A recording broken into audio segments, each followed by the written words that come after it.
Universal മന്ന സ്റ്റോറിയിലേക്ക് എല്ലാവർക്കും സ്വാഗതം. It's me Biju.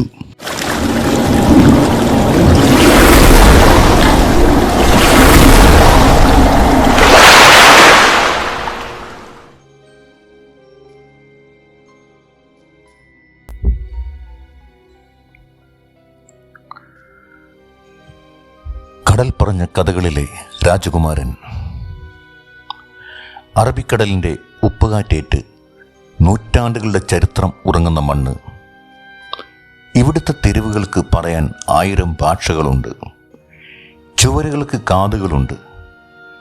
പഴയ ലത്തീൻ പള്ളികളിലെ മണിമുഴക്കവും സിനഗോഗുകളിലെ പ്രാർത്ഥനാ മന്ത്രങ്ങളും അങ്ങാടികളിലെ കച്ചവട ആരവങ്ങളും ഒരേ താളത്തിൽ ലയിക്കുന്ന ഇടം.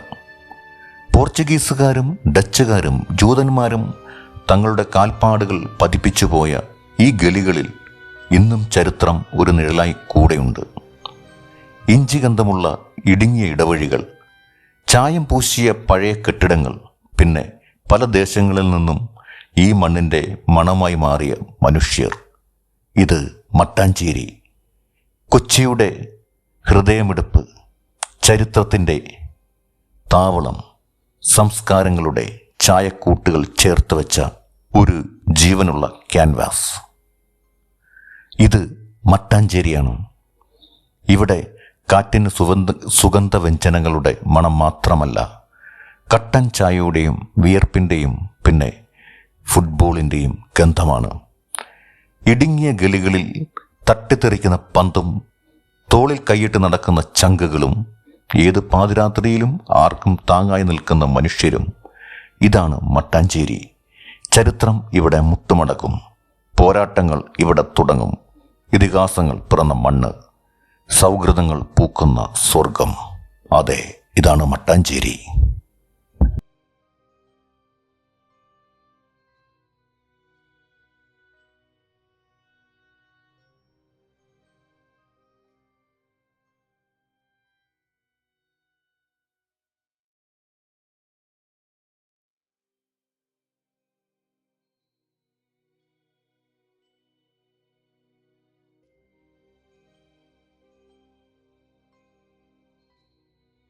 ജൂതന്മാർ കേരളത്തിലേക്ക് എത്തിയത് എന്നതിനെക്കുറിച്ച് വ്യത്യസ്തമായ വാദങ്ങളുണ്ടെങ്കിലും പ്രധാനമായും 2 കാലഘട്ടങ്ങളിലാണ് പറയപ്പെടുന്നത്.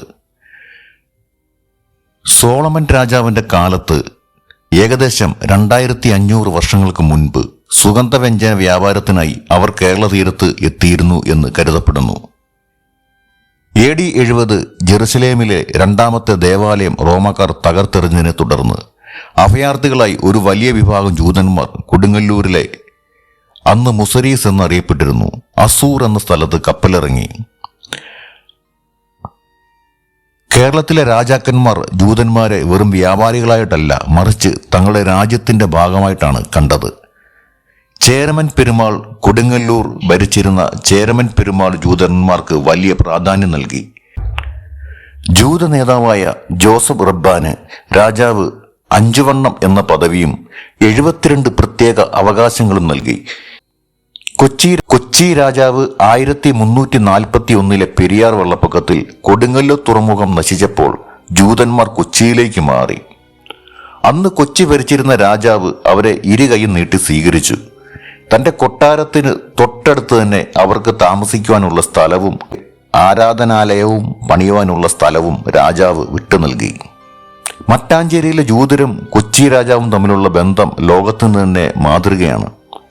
മതസൗഹാർദ്ദം. കൊച്ചി രാജാവിന്റെ കൊട്ടാരവും അവർ പണിത സിനഗോഗും തമ്മിൽ ഒരു മതിൽ മാത്രമേ വ്യത്യാസമുള്ളൂ. രാജാവിന്റെ കൊട്ടാരമുറ്റത്താണ് ജൂതന്മാർ യഥാർത്ഥത്തിൽ അന്ന് താമസിച്ചിരുന്നത്.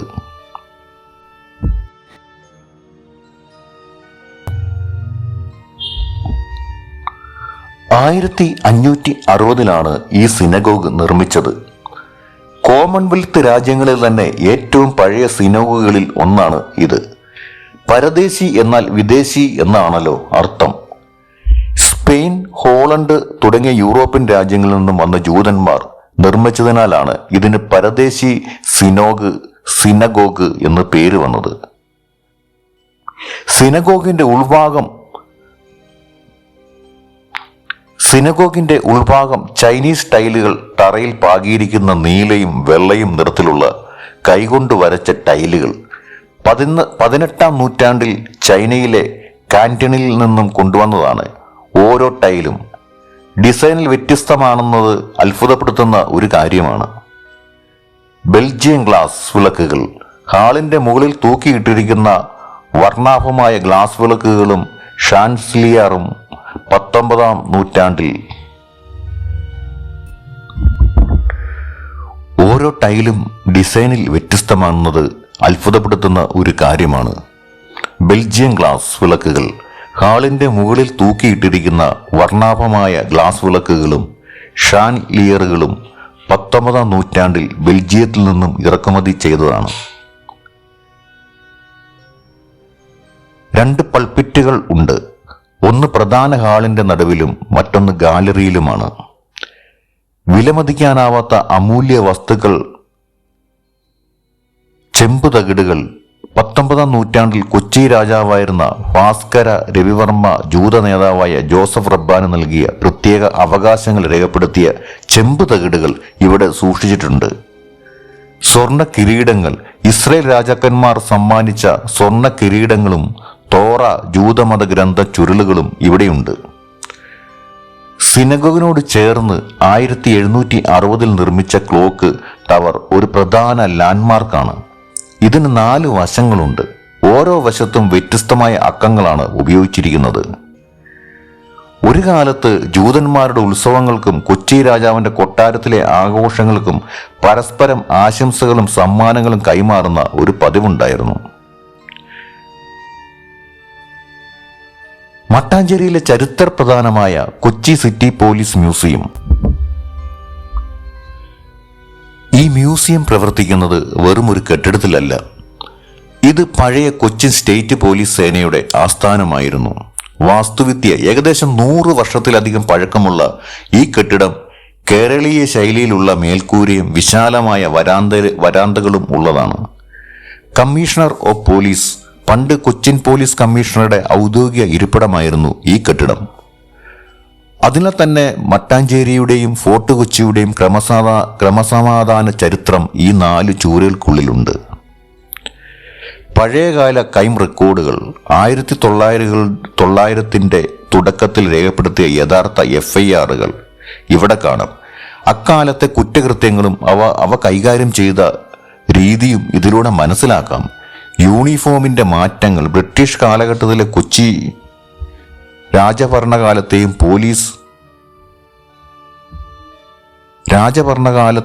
പോലീസുകാർ ധരിച്ചിരുന്ന ഹാഫ് പാൻറ്റീസ് യൂണിഫോമുകൾ ഇവിടെ പ്രദർശിപ്പിച്ചിട്ടുണ്ട്. പഴയ തുകൽ ബെൽറ്റുകളും പ്രത്യേകതരം തൊപ്പികളും ശ്രദ്ധേയമാണ്. ഇന്നത്തെ മൊബൈൽ ഫോണുകൾക്കും അത്യാധുനിക വയർലെസ് സെറ്റുകൾക്കും മുൻപ് പോലീസുകാർ ഉപയോഗിച്ചിരുന്ന ഭാരമേറിയ പഴയ കമ്മ്യൂണിക്കേഷൻ ഉപകരണങ്ങൾ ഇവിടെയുണ്ട്. ആയുധങ്ങളും ശിക്ഷാരീതികളും. മ്യൂസിക് തോക്കുകൾ. പഴയകാലത്തെ പോലീസ് ഉപയോഗിച്ചിരുന്ന നീളമേറിയ തോക്കുകൾ ഇവിടെ കാണാം. പഴയകാലത്ത് കുറ്റവാളികളെ തളയ്ക്കാൻ ഉപയോഗിച്ചിരുന്ന വിവിധതരം വിലങ്ങുകൾ, ലാത്തികൾ എന്നിവയുടെ വലിയൊരു ശേഖരം മ്യൂസിയത്തിലുണ്ട്. കൊച്ചി രാജാവിന്റെ മുദ്ര. മ്യൂസിയത്തിലെ പല പഴയ രേഖകളിലും ഉപകരണങ്ങളിലും കൊച്ചി രാജാവിന്റെ ഔദ്യോഗിക മുദ്ര കാണാനായിട്ട് നമുക്ക് സാധിക്കും. രാജാവും പോലീസും തമ്മിലുള്ള ആഴത്തിലുള്ള ബന്ധം വ്യക്തമാക്കുന്നു. 1555 പോർച്ചുഗീസുകാരാണ് ഈ കൊട്ടാരം നിർമ്മിച്ചത്. കൊച്ചി രാജാവായ വീരകേരളവർമ്മയ്ക്ക് സമ്മാനമായി ഇത് നൽകി. 1663 ഡച്ചുകാർ കൊച്ചി പിടിച്ചടക്കിയപ്പോൾ ഈ കൊട്ടാരം പുതുക്കി പണിതു. അതിനുശേഷമാണ് ഇതിന് ഡച്ച് പാലസ് എന്ന പേര് വന്നത്. കൊച്ചി രാജവംശത്തിന്റെ ഔദ്യോഗിക ആസ്ഥാനമായിരുന്നു ഈ കൊട്ടാരം. രാജാക്കന്മാരുടെ കിരീടധാരണം നടന്നിരുന്നതും ഇവിടെയായിരുന്നു. കേരളീയ വാസ്തുവിദ്യയും യൂറോപ്യൻ ശൈലിയും ഒത്തുചേർന്നതാണ് ഇതിന്റെ നിർമ്മാണം. ഇവിടുത്തെ തറയുടെ പ്രത്യേകത, തറകൾ തിളക്കമുള്ളതും കറുത്ത നിറത്തിലുള്ളതുമാണ്. മുട്ടയുടെ വെള്ള, സസ്യച്ചാറുകൾ, ചുണ്ണാമ്പ്, കരി എന്നിവ ചേർത്താണ് ഇത് നിർമ്മിച്ചിരിക്കുന്നത്. നൂറ്റാണ്ടുകൾ കഴിഞ്ഞിട്ടും ഇതിന്റെ തിളക്കം മാഞ്ഞിട്ടില്ല. എന്നത് ഒരു അത്ഭുതമാണ്. മധ്യഭാഗത്ത് ഒരു മുറ്റമുള്ള പരമ്പരാഗത നാലുകെട്ട് ശൈലിയിലാണ് കൊട്ടാരം രൂപകൽപ്പന ചെയ്തിരിക്കുന്നത്.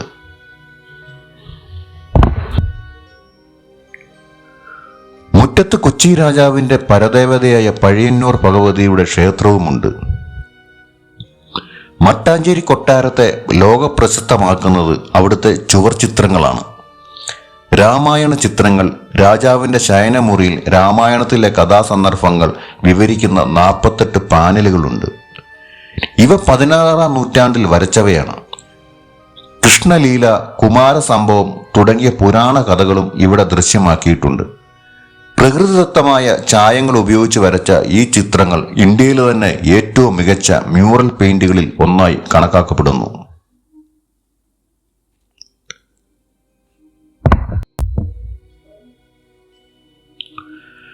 ജൂ ടൗണിന്റെ അന്തരീക്ഷം.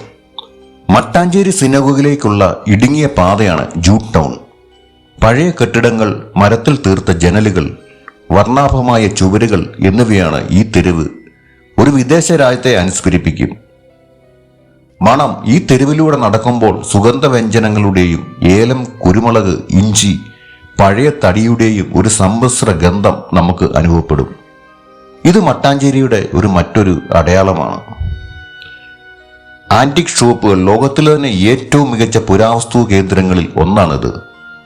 നൂറ്റാണ്ടുകൾ പഴക്കമുള്ള ഫർണിച്ചറുകൾ, തടിയിൽ കൊത്തെടുത്ത വിഗ്രഹങ്ങൾ, പഴയ കപ്പലുകളുടെ ഭാഗങ്ങൾ, ചൈനീസ് ഭരണികൾ എന്നിവ ഇവിടെ വിൽപ്പനയ്ക്ക് വെച്ചിരിക്കുന്നത് നമുക്ക് കാണുവാനായിട്ട് സാധിക്കും.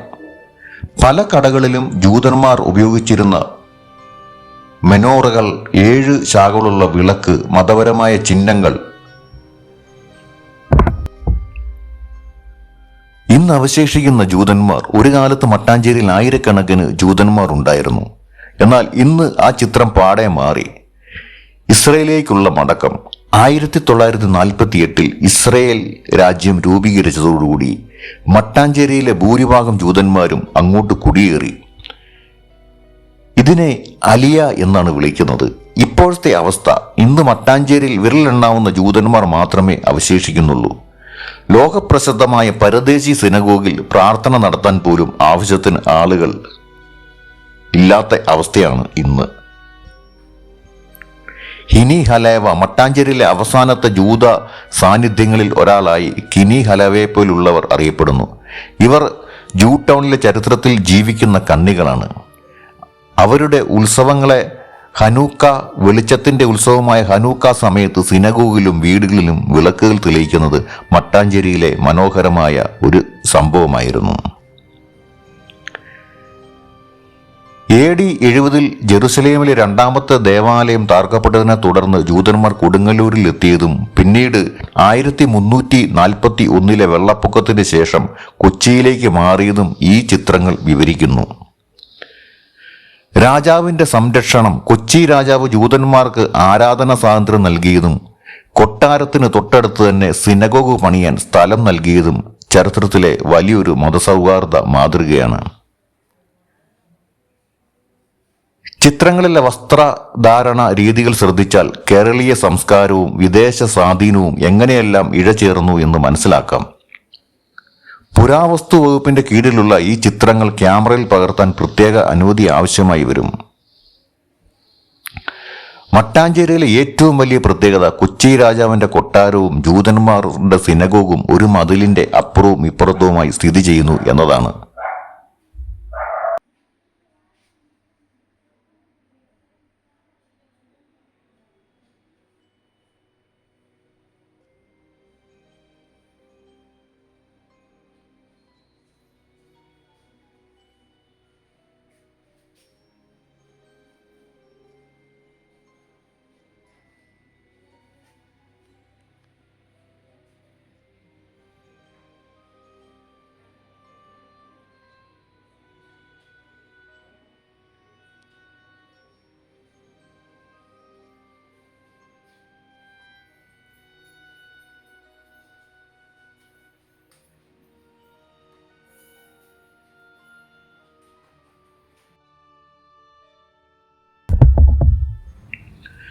മട്ടാഞ്ചേരിയുടെ ചരിത്രത്തിലെ ഏറ്റവും വികാര നിർഭരവും വിപ്ലവാത്മകവുമായ ഒരു ഏടാണ് കൂനൻ കുരിശ് എന്ന സത്യം.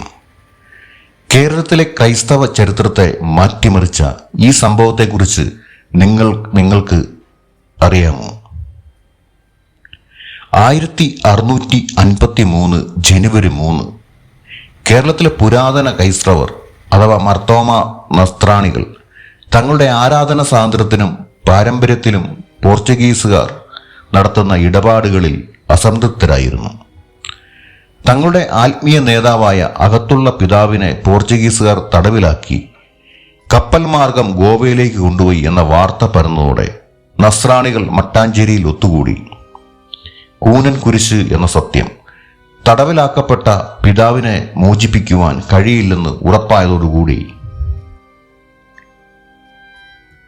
മട്ടാഞ്ചേരിയിലെ സെന്റ് ജോർജ് പള്ളിക്ക് മുന്നിലുണ്ടായിരുന്ന കുരിശിൽ ഒരു കയർ കെട്ടി അതിൽ തൊട്ടുപിടിച്ചുകൊണ്ട് ആയിരക്കണക്കിന് നസ്രാണികൾ സത്യം ചെയ്തു. സത്യവാചകം, ഇതിന്മേൽ ഞങ്ങൾ പോർച്ചുഗീസുകാരുടെയോ റോമൻ സഭയുടെയോ ആധിപത്യം അംഗീകരിക്കില്ല എന്നതായിരുന്നു. ആ വിപ്ലവകരമായ പ്രഖ്യാപനം പേരിന് പിന്നിൽ ഒരേ സമയം ആയിരക്കണക്കിന് ആളുകൾ കുരിശിൽ കയറിൽ പിടിച്ച് വലിച്ചപ്പോൾ ആ കല്ലുകുരിശ് ഒരു വശത്തേക്ക് അല്പം ചെരിഞ്ഞുപോയി. അങ്ങനെയാണ് ഇതിന് കൂനൻ കുരിശ് എന്ന പേര് വന്നത്. കേരളത്തിലെ ക്രൈസ്തവർ വിദേശാധിപത്യത്തിനെതിരെ നടത്തിയ ആദ്യത്തെ സംഘടിത പ്രക്ഷോഭമാണ് ഇത്. ഈ സംഭവത്തിന് ശേഷമാണ് കേരളത്തിലെ ക്രൈസ്തവ സഭ പല വിഭാഗങ്ങളായി പിരിഞ്ഞത്. മട്ടാഞ്ചേരിയിലെ സെന്റ് ജോർജ് ഓർത്തഡോക്സ് കത്തീഡ്രൽ ആണ് ജനങ്ങൾക്കിടയിൽ കുരിയച്ചൻ പള്ളി എന്ന് അറിയപ്പെടുന്നത്.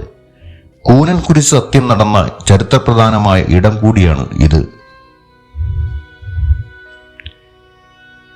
ഈ പള്ളിക്ക് കുരിയച്ചൻ പള്ളി എന്നൊരു പേര് വരാൻ കാരണം വിശുദ്ധ ഗീവർഗീസ് സഹദായെ ആണ് ഇവിടെ കുരിയച്ചൻ എന്ന് സ്നേഹത്തോടെ വിളിക്കുന്നത്. സുറിയാനി ഭാഷയിലെ കുറിയോസ്, കർത്താവ്, നാഥൻ എന്ന വാക്കിന്റെ അർത്ഥം. ഇതിൽ നിന്നാണ് കുരിയച്ചൻ എന്ന പേര് വന്നതെന്ന് വിശ്വസിക്കപ്പെടുന്നു. 1653 പോർച്ചുഗീസ് ആധിപത്യത്തിനെതിരെ 10,000 നസ്രാണികൾ ഒത്തുകൂടി സത്യം ചെയ്ത ഈ പള്ളിക്ക് മുന്നിലുണ്ടായിരുന്ന കുരിശിൽ കെട്ടിയ കയറിൽ പിടിച്ചാണ് ഈ സംഭവത്തിന് ശേഷം കേരളത്തിലെ ക്രിസ്തീയ സഭയിൽ ഉണ്ടായ വലിയ മാറ്റങ്ങളുടെ കേന്ദ്രബിന്ദുവായി ഈ പള്ളി മാറി. വാസ്തുവിദ്യയും പ്രത്യേകതരം പുരാതന മട്ടാഞ്ചേരിയിലെ മറ്റ് കെട്ടിടങ്ങളെ പോലെ തന്നെ വളരെ ലളിതവും എന്നാൽ ഗംഭീരവുമുള്ള വാസ്തുവിദ്യയാണ് ഇവിടെയുള്ളത്. കൂനൻ കുരിശ് തൊട്ടി പള്ളിയുടെ മുൻഭാഗത്തായി ആ ചരിത്രപ്രധാനമായ കുരിശ് സംരക്ഷിച്ചിട്ടുണ്ട്. വിശ്വാസികൾ ഇവിടെ മെഴുകുതിരി കത്തിച്ച് പ്രാർത്ഥിക്കുന്നത് ഒരു വലിയ കാഴ്ചയാണ്. പള്ളിക്കുള്ളിൽ പഴയ കാലത്തെ ചില ലിഖിതങ്ങളും ചിഹ്നങ്ങളും കാണാൻ സാധിക്കും. ജാതിമത ഭേദമന്യേ ആളുകൾ എത്തുന്ന ഒരു ഇടമാണ് ഇത്. പ്രാർത്ഥിച്ചാൽ ഫലം ലഭിക്കുമെന്ന വിശ്വാസമാണ് മട്ടാഞ്ചേരി കുരിയച്ചനെ ഇത്രയേറെ പ്രശസ്തനാക്കിയത്. ജനുവരി മാസത്തിൽ നടക്കുന്ന കൂനൻ കുരിശ് സത്യം ഓർമ്മ പെരുന്നാൾ വലിയ ആഘോഷമാണ്.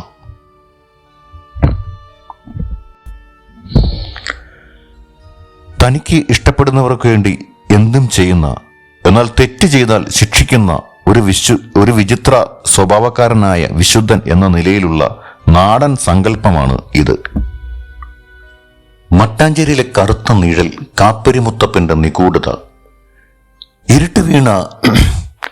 ഇരുട്ട് വീണ മട്ടാഞ്ചേരിയിലെ പഴയ ചുവരുകൾക്കരികെ നിൽക്കുമ്പോൾ എവിടെ നിന്നോ ഒഴുകി വരുന്ന ചുരുട്ടിന്റെ മണം നിങ്ങൾ അനുഭവിച്ചിട്ടുണ്ടോ?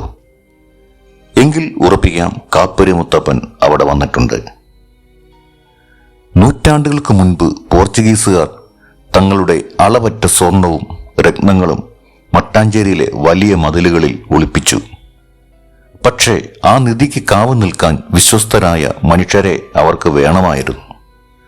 അതുകൊണ്ട് തങ്ങളുടെ ഏറ്റവും കരുത്തരായ ആഫ്രിക്കൻ അടിമകളെ അവർ തിരഞ്ഞെടുത്തു. നിധി കുഴിച്ചിട്ട അതേ കുഴിയിൽ വെച്ച് അവർ അടിമകളുടെ കഴുത്തറുത്ത് അവരെ ജീവനോടെയോ അല്ലാതെയോ അവിടെ തന്നെ കുഴിച്ചുമൂടി എന്നാണ് പറയപ്പെടുന്നത്. മരിക്കുമ്പോഴുള്ള ആ കടുത്ത പകയും വേദനയും ആ ആത്മാക്കളെ അവിടെ തന്നെ തളച്ചിട്ടു. ഈ നിധി എടുക്കാൻ വരുന്നവനെ കൊന്നോളൂ എന്ന പോർച്ചുഗീസുകാരുടെ ശാപവാക്കുകൾ ഏറ്റുവാങ്ങിയ ആ ആത്മാക്കളാണ് പിന്നീട് കാപ്പിരികളായി മാറിയത്. ഇന്നും മട്ടാഞ്ചേരിയിലെയും ഫോർട്ട് കൊച്ചിയിലെയും ചില പഴയ പറമ്പുകളിൽ അർദ്ധരാത്രികളിൽ ആരെങ്കിലും മണ്ടുമാന്താൻ ശ്രമിച്ചാൽ ഭീകരമായ ശബ്ദങ്ങളോ തടസ്സങ്ങളോ ഉണ്ടാക്കുമെന്ന് പഴമക്കാർ പറയപ്പെടുന്നു. ഒരു അദൃശ്യ സൗഹൃദം മട്ടാഞ്ചേരിയിലെ ചില പ്രത്യേക ഇടങ്ങളിൽ, ഉദാഹരണത്തിന് മംഗളോദയം വളപ്പ്, ഇന്നും ഒരു ചെറിയ തറ കാണാം. അവിടെ വിഗ്രഹങ്ങളില്ല, പകരം ഒരു വിളക്ക് മാത്രം. സന്ധ്യ കഴിഞ്ഞാൽ അവിടെ ചുരുട്ടും കള്ളും സമർപ്പിക്കും. അല്പം കഴിഞ്ഞു നോക്കിയാൽ ചുരുട്ട് തന്നെ കത്തി അമരുന്നത് കാണാം. കാപ്പിരി മുത്തപ്പൻ അത് വലിച്ചു തീർക്കുകയാണെന്നാണ് ഇപ്പോഴത്തെയും വിശ്വാസം.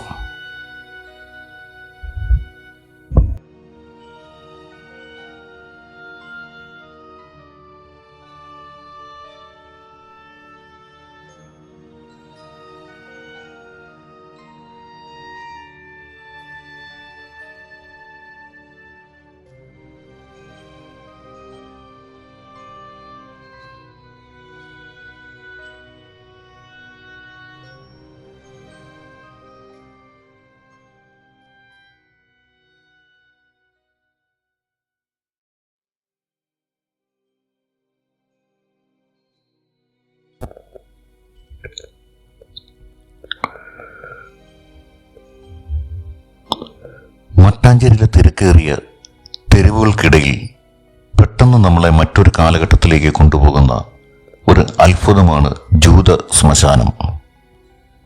ഇതിനെ വെറും ഒരു ശ്മശാനം എന്നതിലുപരി ചരിത്രത്തിന്റെ ടൈം ക്യാപ്സ്യൂൾ എന്ന് വേണമെങ്കിൽ വിളിക്കാം. കടൽ കടന്നു വന്നവരുടെ കഥകൾ ഈ ശ്മശാനത്തിലെ ഓരോ കല്ലിനും ഓരോ രാജ്യത്തിന്റെയും കഥ പറയാനുണ്ട്.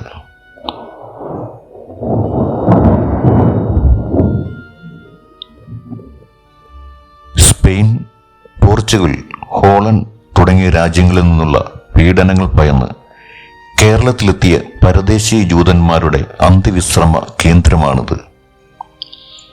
അവരുടെ പൂർവികർ ഈ മണ്ണിൽ എത്രത്തോളം വേരൂന്നിയിരുന്നു എന്നതിന്റെ തെളിവാണ് ഇവിടുത്തെ കല്ലറകൾ. നിഗൂഢങ്ങളായ ഹീബ്രു ലിപികൾ ഇവിടുത്തെ കല്ലറകളിൽ കുത്തിവെച്ചിരിക്കുന്നത് ഹീബ്രു ഭാഷയിലുള്ള വരികളാണ്.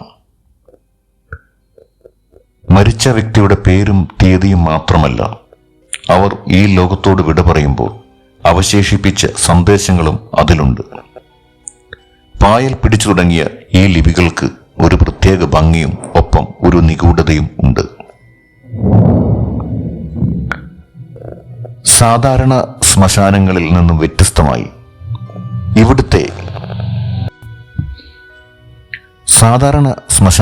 വ്യത്യസ്തമായി ഇവിടുത്തെ കല്ലറകൾക്ക് ഒരു പ്രത്യേക രൂപമാണ് ഉള്ളത്. പലതും ശവപ്പെട്ടിയുടെ ആകൃതിയിൽ കല്ലുകൊണ്ട് നിർമ്മിച്ചവയാണ്. പ്രശസ്തമായ ജൂതപ്പള്ളിയുടെ തറയിൽ കാണുന്ന അതേ നീലയും വെള്ളയും നിറങ്ങളുള്ള കൈകൊണ്ട് നിർമ്മിച്ച ചൈനീസ് ടൈലുകൾ പോലെ തന്നെ ഈ ശ്മശാനവും ചരിത്രപ്രേമികളെ ആകർഷിക്കുന്നു. കൊച്ചി രാജാവ് തന്റെ കൊട്ടാരത്തിന്റെ തൊട്ടടുത്ത് തന്നെ ജൂതന്മാർക്ക് പള്ളിയും ശ്മശാനവും പണിയുവാൻ സ്ഥലം കൊടുത്തു എന്നത് പഴയ കേരളത്തിന്റെ മതസൗഹാർദ്ദത്തിന്റെയും വലിയ ഒരു ഉദാഹരണമാണ്. ലോകത്ത് മറ്റൊരിടത്തും ഇത്രയും സ്നേഹം നമുക്ക് കാണുവാനായിട്ട് കഴിയുകയില്ല.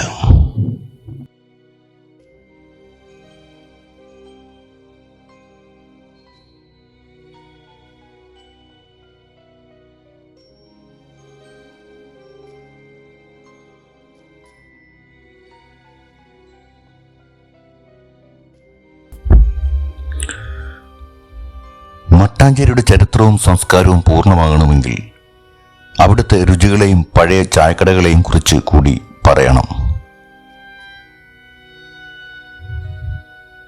കായ്ക്കയുടെ ബിരിയാണി മട്ടാഞ്ചേരി എന്ന് കേൾക്കുമ്പോൾ ആദ്യം ഓടിയെത്തുന്ന പേരാണ് കായ്ക്ക. 1948 VK കായ്ക്ക തുടങ്ങിയ ഈ ഹോട്ടൽ കൊച്ചിയിലെ ബിരിയാണി പ്രേമികളുടെ തീർത്ഥാടന കേന്ദ്രമാണ്. നെയ്യിൽ വാട്ടിയ അരിയും പ്രത്യേക മസാലക്കൂട്ടുകളും ചേർത്ത കായ്ക്കയുടെ മട്ടൻ ബിരിയാണി ലോക പ്രശസ്തമാണ്. പഴയ കാലത്തെ സിനിമാ താരങ്ങളും വിദേശികളും ഇവിടെ നിന്ന് ബിരിയാണി കഴിക്കുന്നത് ഒരു പതിവായിരുന്നു.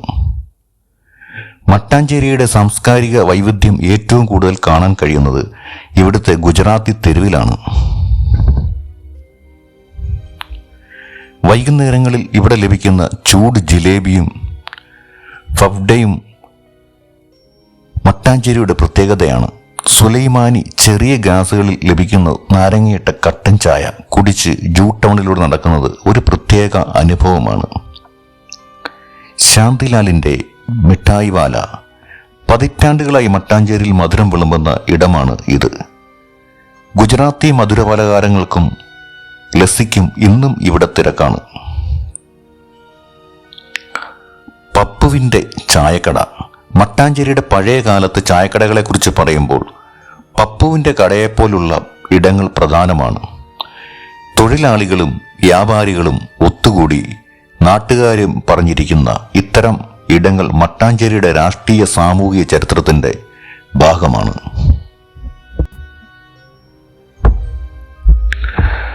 മട്ടാഞ്ചേരി വെറുമൊരു സ്ഥലമല്ല, മറിച്ച് പല കാലഘട്ടങ്ങളുടെ സംഗമ ഭൂമിയാണ്. പേരിന് പിന്നിൽ മട്ടു, ഒരുതരം കന്നുകാലി തൊഴുത്ത് ഉണ്ടായിരുന്ന ചേരി എന്ന അർത്ഥത്തിലാണ് മട്ടാഞ്ചേരി എന്ന പേര് വന്നതെന്ന് കരുതപ്പെടുന്നു. 1341 പെരിയാർ വെള്ളപ്പൊക്കത്തെ തുടർന്ന് കൊടുങ്ങല്ലൂർ തുറമുഖം നശിച്ചപ്പോഴാണ് കൊച്ചി ഒരു പ്രധാന തുറമുഖമായി വളർന്നത്. പിന്നീട് കൊച്ചി രാജാക്കന്മാരുടെ ആസ്ഥാനമായി മട്ടാഞ്ചേരി മാറി. വിദേശ സ്വാധീനവും പോർച്ചുഗീസുകാർ, ഡച്ചുകാർ, അറബികൾ എന്നിവരുടെ വ്യാപാര ബന്ധങ്ങൾ ഈ മണ്ണിൽ ഇന്നും ദൃശ്യമാണ്.